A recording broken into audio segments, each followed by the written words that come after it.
रमाइलो छैन दिन र यो वालहरू लागेको चाहिँ र यताको सिन चाहिँ हेर्नुहोस् अगाडि साइकलमा चाहिँ देख्नु र स्वागत छ हजुरहरूलाई मेरो नयाँ भिडियोमा र आज नेपालीमा यो भिडियोलाई पुरा हेरिदिनुहुन्छ भनेर म आशा गर्दछु र अझ फ्रेन्ड नयाँ भिडियोमा हजुरहरूलाई स्वागत छ।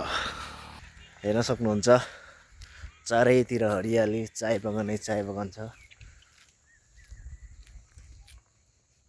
र अहिले चाहिँ घाम डुब्न लागेको छ। रातो रातो देख्नु हुँदैछ कस्तो दामी भ्यू आइरहेछ र यता चिया बगान चारैतिर चिया बगान र हामी चाहिँ अहिले इभिनिङ टाइममा यतिकै अब साइकल र पेडल हल्का जगिङ जस्तै भनौँ न शामको टाइममा घुम्न निक्लेका छौँ र चारैतिरको नजारा पनि राम्रो छ, वातावरण पनि राम्रो छ र मौसम चाहिँ अलिक ठन्डा छ अहिले। र यही सोचिरहेको थिएँ कि धेरै दिन भइरहेको थियो मैले पनि नेपालीमा भिडियो नबनाएको र आज चाहिँ नेपालीमा एउटा भिडियो बनाउँछु भनेर होइन यसो घुम्दै आएको छु। बाटोमा जस्तो देखिन्छ त्यस्तै नै भिडियो बनाउने हो, नयाँ नौलो त केही गर्न सकिँदैन।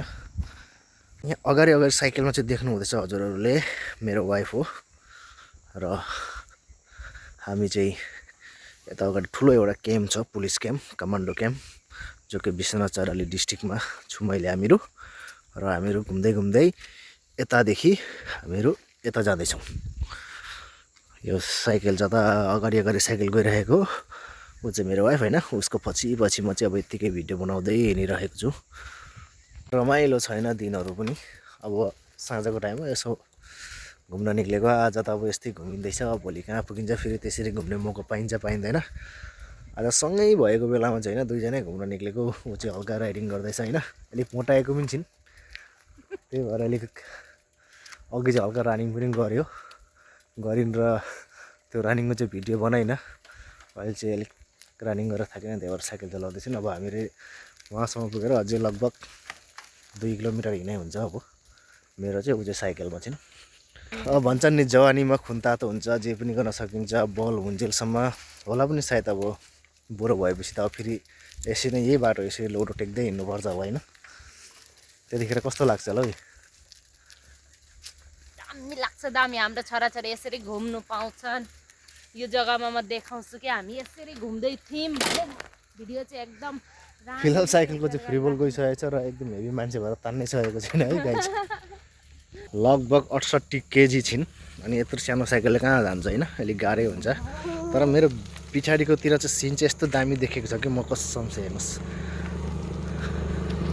क्यामेरा क्वालिटी त अब खासै ठिक छैन, त्यही पनि अब राम्रो भयो नराम्रो भयो मलाई चाहिँ एकदम दामी लागिरहेको छ एकदम मेरो ब्याक साइडको सिनहरू चाहिँ।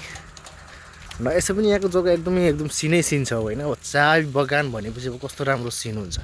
हजुरहरूलाई अझै एकबार यहाँको चाय बगानको सिन देखाउँदैछु है त। ना ना ना ना हेर्नुहोस्, यो चाहिँ अब यहाँ चाय बगानको सिनहरू हो। यहाँ चाहिँ एकदम हरियो छ, एकदम पुरा लेटेस्ट माने नयाँ त्यो कपिलाहरू पलाएको जस्तै एकदमै परसम्म हरियो देखिराखेको छ। यो देख्न सक्नुहुन्छ हजुरहरूले। र यता चाहिँ अलिक हरियो छैन किनभने यताको चाहिँ अब लगभग कलम काट्न लागेको होला र यता चाहिँ एकदम हरियो छ। यतामा यो साइड पुरै कलम भइसक्न लागेको, माने अब कलम त भएको छैन होला, सायद कलमै भएको होला है मेरो ख्यालले चाहिँ, त्यति नलेज त छैन। यता चाहिँ एकदम हरियो एभरग्रिन हुन्छ नि त्यस्तै टाइपको छ क्या, कलकलाउँदो पात त होइन त्यही पनि एकदम ग्रिन चाहिँ छ, हेर्नलाई एकदम मजा लाग्ने। र कलम चाहिँ कसरी काटेको हुन्छ म हजुरहरूलाई देखाउँदैछु। किनभने यो त कलम त काटेको होइन, किनभने यति त नलेज छ कलम काटेपछि लगभग यो पत्ता हुँदैन। म हजुरहरूलाई देखाइरहेको छु यहाँ अगाडिपट्टि पुरा कलम काटेर कस्तो गरेको छ भनेर। र यो वालहरू लागेको चाहिँ देख्न सक्नुहुन्छ, यो चाहिँ आसाम पुलिसको एउटा कमान्डो हो। कति बटालियन हो मलाई पनि थाहा छैन, म पनि आउन तयार हुन्छु, अब त्यति याद छैन। कति अरे 5 न 55 5th कमान्डो बटालियन हो। बहुत ठुलो छ एरिया, यहाँभित्र त अब पस्न सकिँदैन हामीहरू, बाहिर यतिकै देख्न सक्नुहुन्छ। माने बहुत राम्रो छ, बहुत ठुलो क्याम्प छ। र कलमको कुरा गर्दा कलम चाहिँ यसरी काट्छ नि, यो देख्नु हुँदैछ। र यताको सिन चाहिँ हेर्नुहोस्, एकदम यो बाटोहरू होइन यति डिसिप्लिनमा राखेको छ र सरसफाइ माने जहाँ पनि डिफेन्स बस्ने जग्गा सफाइ नै हुन्छ। हजुरहरूले हरेक जग्गा देख्नुभएको होला डिफेन्सहरू बस्ने जग्गाहरू कति सफा हुन्छ। र चाहे आसाम पुलिस होस्, चाहे मणिपुरी पुलिस, चाहे दिल्ली पुलिस होस्, चाहे आर्मी होस्, चाहे एयरफोर्स होस्, कुनै पनि डिफेन्स भनेपछि माने एकदम डिसिप्लिन र स्वच्छ र एकदम सावधान र सफाइहरू चाहिँ यस्तो त्यहाँनिर मेन्टेन बहुत राम्रो हुन्छ। यहाँ पनि त्यस्तै तरिकाले मेन्टेन गरेको छ। साह्रैतिर हेर्नुहोस् कति राम्ररी मेन्टेन गर्नुभएको छ। यहाँ बिहानको टाइममा पुरै झाडु लगाउँछन्।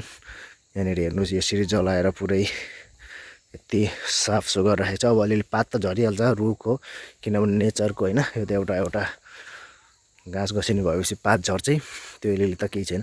तर कति मेन्टेन गरेर राख्नुभएको छ, कति सफा छैन देख्न सक्नुहुन्छ। रस्तामा त एउटा पत्तै छैन, जग्गा जग्गामा छ किनभने जहाँनिर रुखको पातहरू सुकेको छ त्योनिर तिनीहरू झरेको छ। नभए एकदम मेन्टेनले राखेको छ। बिहानको टाइममा पुरा मेन्टेन गर्छ, अब साँझको टाइममा त गर्दैन होला।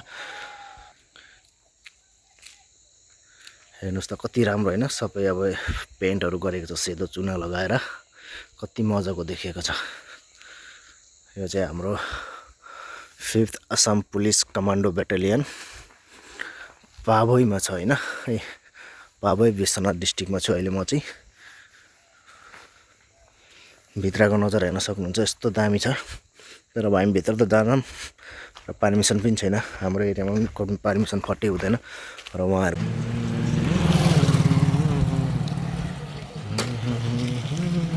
र यतापट्टि चाहिँ पुरा टी गार्डन होइन। र यसको अपोजिटमा चाहिँ फेरि आसाम कमान्डो क्याम्प छ। र यहाँको एकदम सिन देख्न सक्नुहुन्छ होइन, चारैतिर कतै अहिले त सफाइ छैन खासै, भने त्यही त सफाइ हो। अब पात पतिङहरू त भइहाल्छ। यो देख्न सक्नुहुन्छ 5म असम आरक्षी कमान्डो बाहिनी पाभोई विश्वनाथ डिस्ट्रिक्टमा पर्छ। र ठुलो छ एरिया यहाँको। र यहाँनिर चाहिँ दोकानहरू छ यसरी। केही भन्नु छ तिमीलाई, केही कुराहरू यहाँको? तिमी त विश्वनाथ चारलिमा बसेर हुर्केको, ठुलो भएको, तिम्रै यहाँको एकदम यो त तिम्रै एरिया हो, तिमीलाई यहाँको बारेमा सबै सम्पूर्ण कुराहरू थाहा छ। के भन्न चाहन्छु भन। हाम्रो यो जग्गा जो आउनुहुन्छ नि उनीहरू फिदा हुनुहुन्छ। जस्तै कि कृष्ण भगवान गएर मणिपुरमा हराउनु भएको थियो नि, तपाईँहरू यहाँ आउनुभयो भने त्यसरी नै हराउनुहुन्छ गाइस। मैले यो चाहिँ उडाउडी बातरीमा भनेको होइन, रियल कुरो हो कि यहाँ आउने जतिले पनि भन्नुहुन्छ वाउ तिमीको भिलेज भन्नुहुन्छ क्या। दामी छ भनेपछि यहाँको केटीहरू धेरै राम्रो छन् है। दामी नभइकन 7 समुद्र पार भएर आएर लिएर जानुभयो त। म त 7 समुद्र होइन, मेरो तिनसुकिया डिस्ट्रिक्ट, म त आसाममै हो। तर एकदम अब यहाँ चाहिँ अलिकति मेरो वाइफले यहाँको बारेमा एकदम सुन्दर कुरा बताएकी छिन्। किनभने जग्गा राम्रो छ नि त, त्यही भएर हो। कृष्ण भगवान हराउन् नहराउन्, तर तपाईँ चाहिँ नहराउनु होला। जग्गा सुन्दर छ यहाँ गाइस। हामी चाहिँ अहिले अब घरतिर जाँदैछौँ। कमान्डो क्याम्प सकिसक्यो गाइस, घुमेर अब के गर्ने होइन। इभिनिङ टाइम हो। आउँदाखेरि चाहिँ एकजना हिँड्दै एकजना साइकल चलाउँदै, अहिले चाहिँ 2जना एउटै साइकलमा हिँडेको गाइस। यस हेर्न सक्नुहुन्छ तपाईँहरूले होइन। अब यताको चिन्ता नदेखाउँ होला, तपाईँहरूले देखिन सक्नुभयो। र नेक्स्ट फेरि भिडियोमा, अर्को भिडियोमा फेरि यस्तै रमाइलो दुःख सुखको कहानी गर्दै बात गरौँला। अरे भिडियो त सकिन देऊ यार, भिडियो पनि सकिन दिँदैन। हेर्नुहोस् न खुट्टा दुख्यो अरे। साइकलमा चढ्दाखेरि त खुट्टा दुख्छ, अब हिँड्दाखेरि झन् के हालत होला। ल अब हिँडाएर लिएर जान्छु। ल चलो दोस्तो, बाई बाई।